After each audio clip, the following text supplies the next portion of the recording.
The notification from my attorney hit my phone at 8:47 on a Tuesday morning, and I read it twice before I believed it.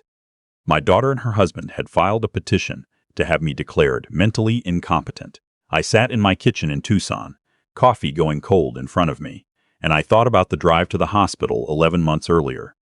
The deer had come out of nowhere on Route 77, and I'd swerved hard to miss it. The truck went into the guardrail. 3 broken ribs, a fractured wrist, a concussion that had me seeing double for 2 weeks. I'd called my daughter from the ER before they took me back for scans. She'd picked up on the 3rd ring. "Dad," she said, "we're literally in the middle of boarding." "I know," I said. "I've been in an accident. I'm at Banner University." There was a pause, a long one. I could hear the airport noise behind her. "How bad is it?" "They think my wrist might need surgery, and I have a concussion." Another pause. I heard her cover the phone and say something to her husband. Then she came back. "Dad, we've had this cruise planned for 8 months. The deposit alone was $4,000. We're walking onto the gangway right now." I told her I understood. I hung up and stared at the ceiling tiles and didn't call her again. The cruise was 10 days. I did the wrist surgery with a hospital chaplain holding my hand because the anesthesiologist asked if there was anyone in the waiting room, and there wasn't. I did physical therapy 3 times a week for 2 months. My neighbor Ruth, who is 71 and has a bad hip herself, drove me to every single appointment. My daughter sent a text from St. Thomas that said, "Hope you're feeling better," with a little sun emoji. When she got home, I'd already made my decision. For the previous 4 years, I'd been sending my daughter and her husband $4,800 a month. It had started as temporary. They'd hit a rough patch. Her husband's landscaping business had a bad season. They had the mortgage on a house in Scottsdale that was more than they could swing alone. I had a pension from 31 years as a civil engineer and my late wife's life insurance payout sitting in a brokerage account, and I told myself I was helping family. That's what you do. $4,800 a month became routine fast. They renovated the kitchen. They bought a boat. They took the cruise. The day I got home from my last PT appointment, I called my attorney and told him to stop the automatic transfers. My son-in-law called the next morning. "Dad," he said. He always called me Dad, which I'd once found touching. The transfer didn't come through. There must be some kind of bank error. "No error," I told him. "Silence," I said. "I've decided to stop the monthly payments." "I should have stopped them a long time ago." He said, "Can we just talk about this?" I said, "I'm talking to you right now." He hung up. My daughter called 40 minutes later. She cried. She said I was punishing them for a vacation they'd already paid for, which, she wanted me to know, was not something they could just cancel. She said she had called me and checked on me every single day of that cruise, which was not true. I had the phone records, but I didn't argue. I let her finish. I said, "I love you," and I hung up. That was 11 months ago. Last Tuesday, my attorney forwarded me the petition. It alleged that I had demonstrated a pattern of erratic financial decision-making, social withdrawal, and possible early-stage cognitive decline. It cited as supporting evidence a letter from a physician I had never heard of and had certainly never seen. The letter described symptoms I did not have. My attorney's name is Walt Greer. He's been handling my affairs for 12 years, and he has the kind of voice that makes you feel like things are going to be all right even when they probably aren't. He called me the same afternoon. "Here's what they're trying to do," he said. "If the court agrees you lack capacity, they petition to become your legal conservators. At that point, they control your finances. The payments resume, probably larger, and they can contest the changes you made to your will last spring." I hadn't told my daughter about the will changes. I'd moved the bulk of my estate, the house, the brokerage account, roughly $800,000 combined, into a trust for my granddaughter, Becca. She was 9. She was the reason I'd kept quiet about all of it for as long as I had. "When can we fight this?" I asked Walt. He said, "I've already filed the response. Hearing is in 6 weeks. I want to see that physician's letter." He sent it over.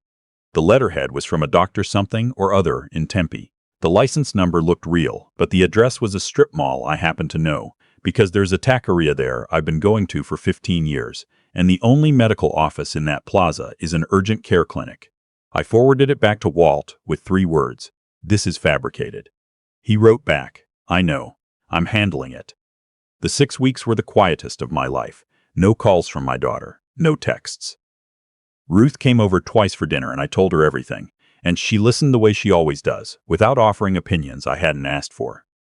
I worked in the backyard, which I'd been neglecting since the accident. My wife, Loretta, had planted a garden back there 20 years ago.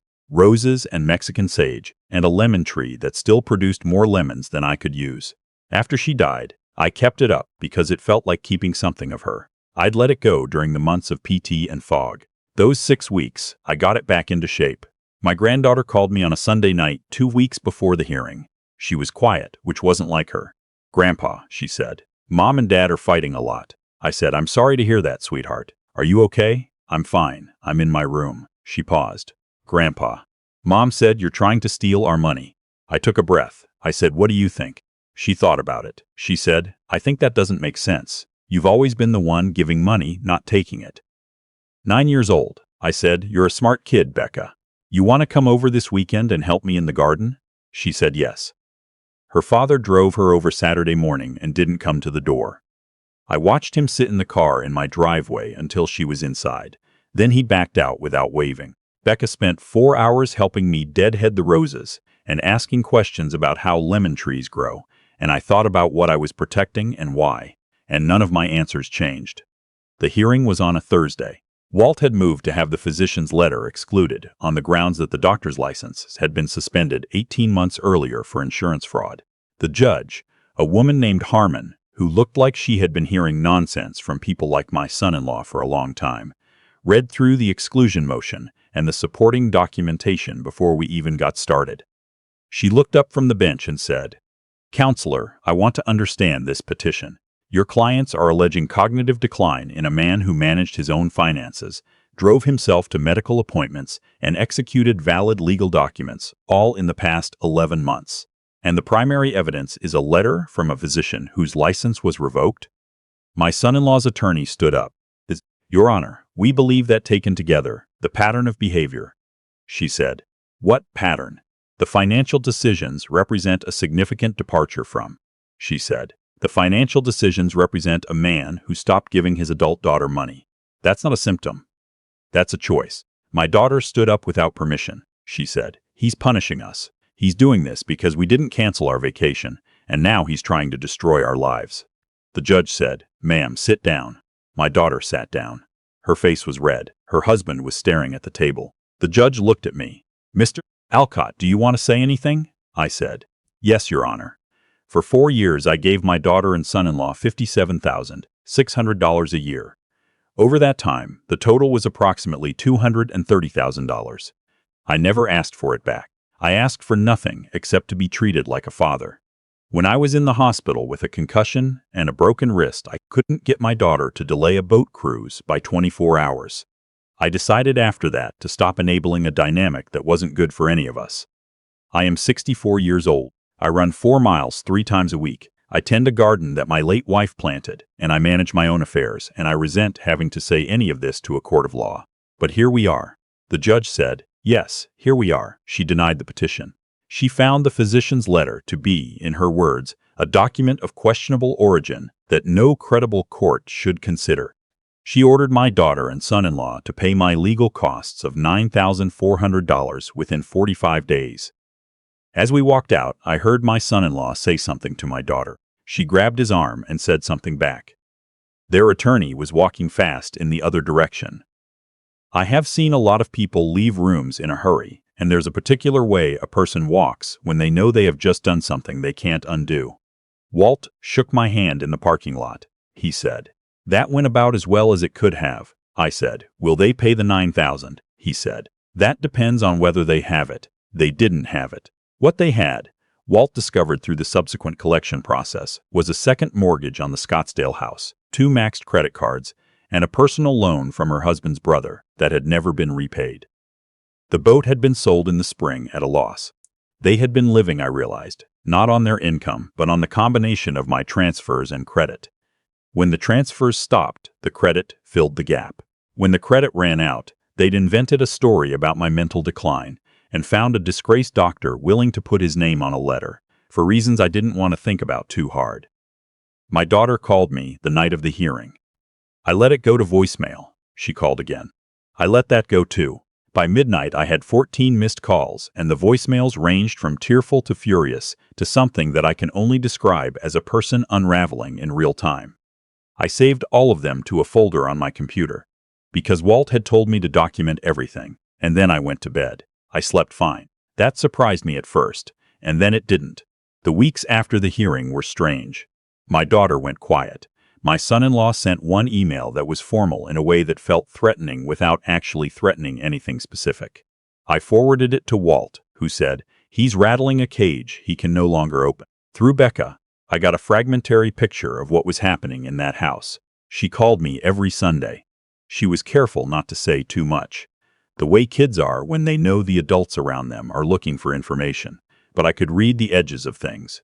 "They sold the boat," she told me one week. "I know," I said. "Are you doing okay?"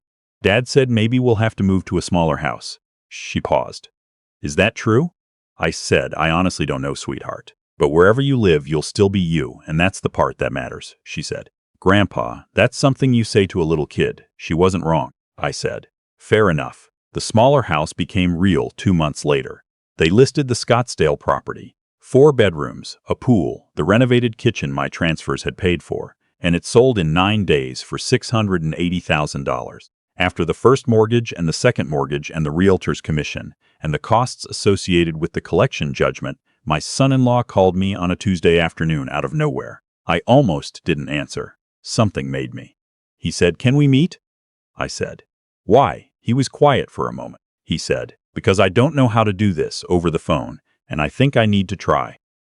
We met at a coffee place in North Tucson that I'd been going to since it opened.